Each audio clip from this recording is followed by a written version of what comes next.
तो हम लोग ने सब्जी ले रही है। अब हम लोग जा रहे हैं कलेक्टरगंज की तरफ। वहाँ पे कल आगी लगी थी ना, तो वही देखने जाए। चलो दिखाते हैं।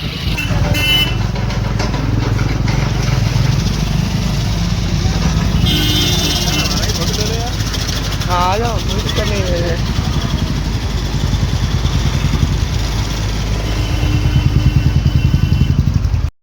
आप देख सकते हैं हम लोग खड़े हैं कलेक्टरगंज में। देखिए कितनी भयानक आगी लगी थी यहाँ पे।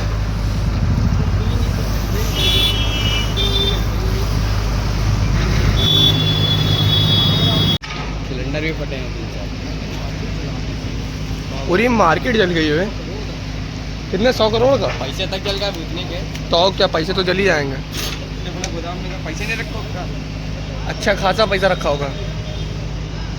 मेन तो यहाँ रुई के मार्केट है। पन्नियाँ आई है, देख पन्नियाँ आई है। और सबसे ज़्यादा तो बेटा रुइयाँ जली हैं। हर जगह देखो रुई, हर जगह रुई।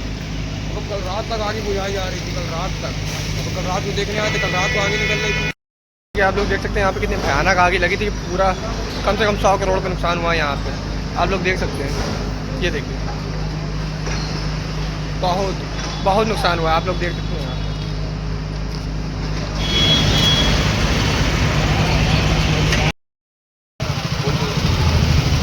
ये कलेक्टरगंज में आग जिस प्रकार से लगी है, इसका कारण हम बता रहे हैं आपको।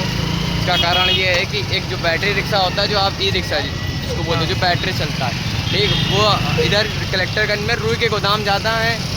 तो कलेक्टरगंज में रुई के गोदाम ज़्यादा है, तो रुई मतलब ट्रांसपोर्ट के लिए ई रिक्शे बुलाए जाते हैं। कुछ ई रिक्शे आते हैं ट्रांसपोर्ट के लिए। तो ई रिक्शा वहाँ खड़ा होकर चार्ज हो रहा था बैटरी वाला। अब अचानक से ई रिक्शे में शायद धमाका हुआ या कोई क्या हुआ, कुछ पता नहीं। हम लोग को बाहर से जानकारी, उसका कोई जो फ्यूल था वो बह गया था। फ्यूल, और धूप इतनी तेज थी कल। फ्यूल नहीं, कुछ दिक्कत हुई, शॉर्ट सर्किट हुआ है। बैटरी रिक्शे में वैसे आपको पता है बैटरी होती है, तो शॉर्ट सर्किट होना जाहिर सी बात है। तो इतनी गर्मी के हिसाब से शायद हो सकती है शॉर्ट सर्किट। फिर उसके बाद अचानक से वो बोल गया। फिर उसके बाद जब वो फटा, तो सबसे जहाँ वो रुई के गोदाम के पास खड़ा उसमें था, उसकी एक थोड़ी सी चिंगारी है, थोड़ी सी आग, वो जाके रुई पे लग गई और रुई में लपटे पकड़ गई। लपटे पकड़ने के बाद फिर आगे ज़्यादा बढ़ गई, और बढ़ने के बाद शाम को 2:30-3 बजे के आसपास आगे ने बड़ा विशाल रूप ले लिया अपना। पूरी मार्केट जल गई, पूरी मार्केट का। हम लोग घर के पास से देख रहे थे ना, मजा हम लोग को लगा कि घर के पास कहीं छोटे मोटे ऐसे आग लगी होगी, पर क्या पता था कि धुआं यहाँ से आ रहा है। हम लोगों का घर कलेक्टरगंज से कम 1-1.5 किलोमीटर की दूरी पे, हम लोग को वहाँ तक धुआं दिख रहा था। समझो इतनी हो सकते कितनी बड़ी आग लगी हो, इतनी तेज। इसकी फुल वीडियो तो हम लोग बना ही चुके हैं, शॉर्ट में भी है ना भाई। बहुत भयानक आग लगी थी, मतलब कल रात में देखने वाला मंजर था। कम से कम 100 करोड़ का नुकसान हुआ है, सुनने में आ रहा है। यहाँ पे जो पुलिस है और जो बड़े बड़े लोग हैं वो बता रहे हैं कम से कम 100 करोड़ का नुकसान हुआ होगा। और जिसके पास इंश्योरेंस, सिर्फ उसी को पॉलिसी मिलेगी, मतलब उसी को पैसे ऐसे मिलेंगे, मिल पाएंगे। बाकी जिसके पास इंश्योरेंस नहीं है, कुछ नहीं है, तो उसके पास कुछ नहीं मिल सकता। उसका तो गया, तो बुरा ही हाल होगा इस समय। उसका तो पूरा घर चला गया समझ लो। तो जिसके पास ज़मीन बची है वो क्या करेगा।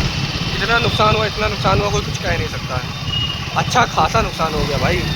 12 लोग घायल है, 12 लोग घायल में जो पता नहीं कितने बच्चे। 12 लोग घायल भी है इसमें। 12 लोग घायल है, 6 लोग हैं, 6 लोग जख्मी, कुछ ज़्यादा ही।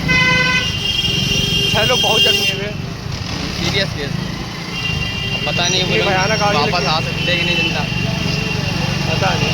अब देखो ये मार्केट कब बनती है, तैयार होती है, अब समय लग जाएगा इसको बनने में भाई। बहुत समय लग जाएगा देखना ये मार्केट बनने में। अब जैसे हमारी हमराज मार्केट को समय लगा है, अभी अपनी हमराज मार्केट को भी यहाँ बहुत समय लग गया बनने में। अभी बनी कहाँ है। हमारी हमराज मार्केट में भी आग लग गई थी। हमराज मार्केट में उसमें भी शॉर्ट सर्किट हुआ था। उसमें भी शॉर्ट सर्किट हुआ था, बोर्ड से शॉर्ट सर्किट हुआ था। हाँ, उसमें भी कम से कम हुआ था नुकसान, 40-50 करोड़ का नुकसान उसमें भी हुआ था। अच्छा खासा नुकसान हुआ था उसमें। सही बात है। इधर तो हमारा राशन मिलता है कलेक्टरगंज में, हमारा राशन मिलता है, इसीलिए ज़्यादा नुकसान हुआ है। राशन के वैसे ही रेट पता जाता है, उससे दाल चावल इन सब के रेट और रेट बढ़ा देंगे ये लोग। नहीं, रेट नहीं बढ़ेगा कह रहे हैं। रेट नहीं बढ़ेगा? नहीं, रेट नहीं बढ़ेगा। और भाई जो रुई जल रही थी ना, अभी भी उसमें इतनी आँच थी कि हम बगल में खड़े होते, आँच आराम से आ रही थी, बहुत आँच थी। चलो अब चलते हैं घर पे चल के देखते क्या हो रहा है।